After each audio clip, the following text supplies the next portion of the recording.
ValveTime.net. Hi, and welcome to the ValveTime News. Each week we'll bring you the biggest talking points regarding Valve and the community. Now the news.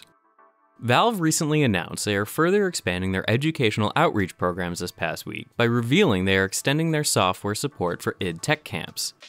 id Tech, not to be confused with the game developer id Software, stands as one of the United States' leading summer science, technology, engineer, and math programs for ages 7 through 18 held at over 80 universities nationwide, effectively providing extracurricular activities to kids and teenagers throughout the summer. The program uses example and project-based learning activities to help young students understand how a hobby such as gaming could manifest into a real-world career in game design or production. In an email press release, Valve's Doug Lombardi described how Valve has been collaborating with id Tech to help teach tens or hundreds of thousands of students over a 9-year period.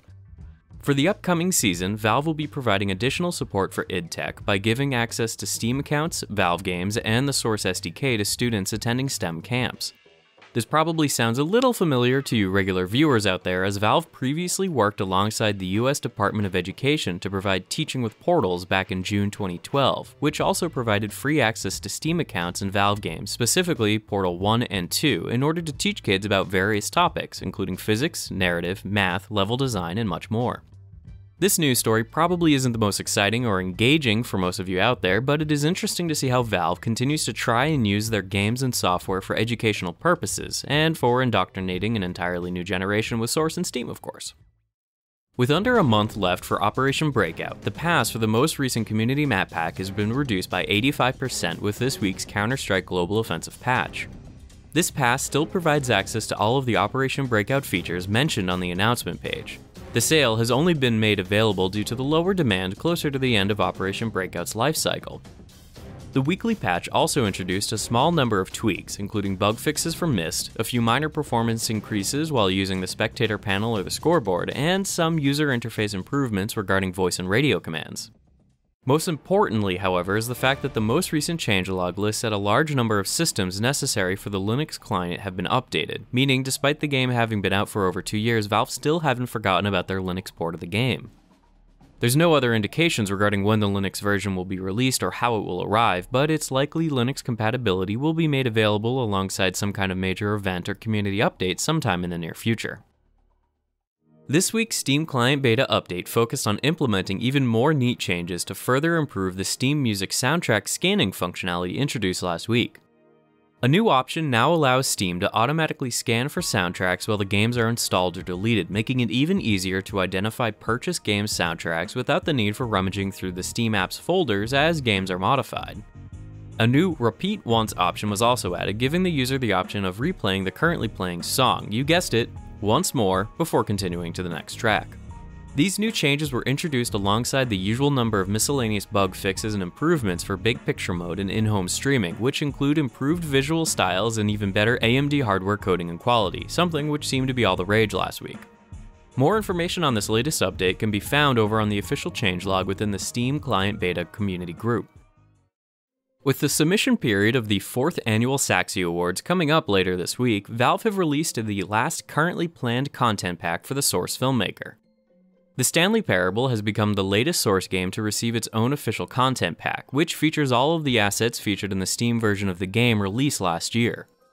The Stanley Parable pack features its own video monetization policy you might want to check out before including any of the game's content in your videos, and like the rest of the recently released content packs, can be downloaded from the file menu within the Source filmmaker itself. This week's Team Fortress 2 patch has definitely made up for the lack of updates last week with the introduction of a number of interesting changes for Cactus Canyon and Asteroid. The changelog details for this week confirm the older Stage 2 for Cactus Canyon is gone for good, as the rest of the stage's content was removed alongside numerous new balance and layout tweaks for the old Stage 3, which we're now going to confusingly reference as Stage 2. 2 trains of different lengths will now pass through Stage 2 rather than just one, and both will feature the occasional flat car in order to prevent the battle from grinding to a total halt the second one arrives.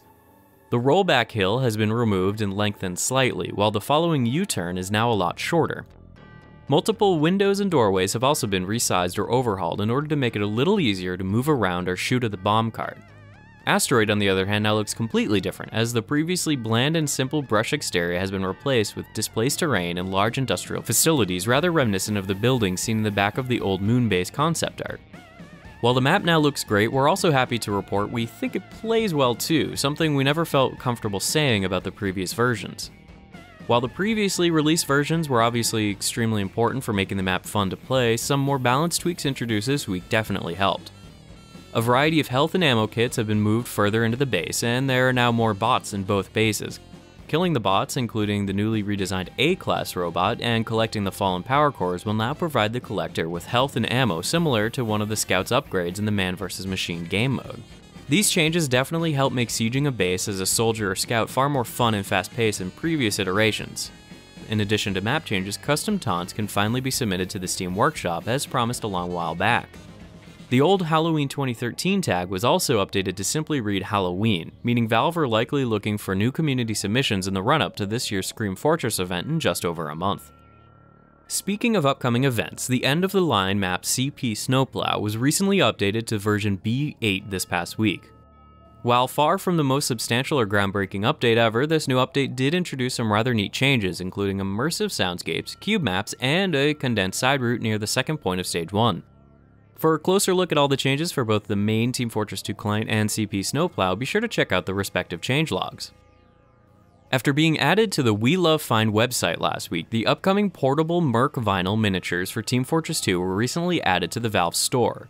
Each one of the 15 figure set we mentioned on last week's show is available for $10 per unit, meaning the only difference between this new edition and last week's pre-order is your choice of website. The figures were listed alongside the return of the Dota 2 Demiheroes, which were finally back in stock this past week after selling out in a matter of hours following the International 2014 tournament in July. A link to all of the figures and statues will be made available in the video description in case you're looking to get your hands on any of them. On Wednesday, Reddit and Imager user Ymrite uploaded a gallery featuring a huge number of Team Fortress 2 themed posters and backgrounds he's created over the past few months using the source filmmaker. The album features a massive amount of images and a whole variety of well-executed game and pop culture references, including BioShock Infinite, Five Nights at Freddy's, Infamous Second Son, The Walking Dead TV series, Borderlands, The Last of Us, The End of the Line, and a whole lot more. Usually we wouldn't really talk about something as simple as an image album here on the show, but we were so impressed with Ymrite's creations that we thought it would be worth a small mention here towards the end of the episode. It's definitely worth checking out. You never know, you may just find a new background or 2 or 10. This past Friday marked 11 years since the original release of Steam on September 12, 2003. It's pretty weird to think back to how Steam used to look and operate, but it's safe to say we're happy we don't have to look at that green interface anymore. Anyway, happy birthday to Steam. Here's to many more years as the unopposed ruler of the PC gaming market. Now, before we end this episode, we wanted to give a special congratulations to Gary Newman and the team at Facepunch Studios after it was announced Garry's mod surpassed 6 million total units sold this past week. We were genuinely a little shocked by Garry's Twitter announcement earlier this week, given how long it took for Garry's mod to get rolling as a sold product on Steam. When you consider it took around 6 years for the game to sell its first million units, it's pretty amazing to see it double from 3 million to 6 million in just over a year, between July 2013 to September 2014, effectively becoming one of the community's most successful source mods, if not the most successful.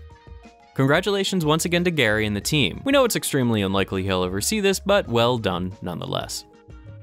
That wraps up another week of Valve news. Don't forget to subscribe to our YouTube channel, to follow us on Facebook and Twitter, and to join in with our community forums over on ValveTime.net. If you enjoy our content, make sure to share our videos with your friends and to rate our Dota 2 announcer pack positively over on the Steam Workshop. Thanks for watching and bye for now.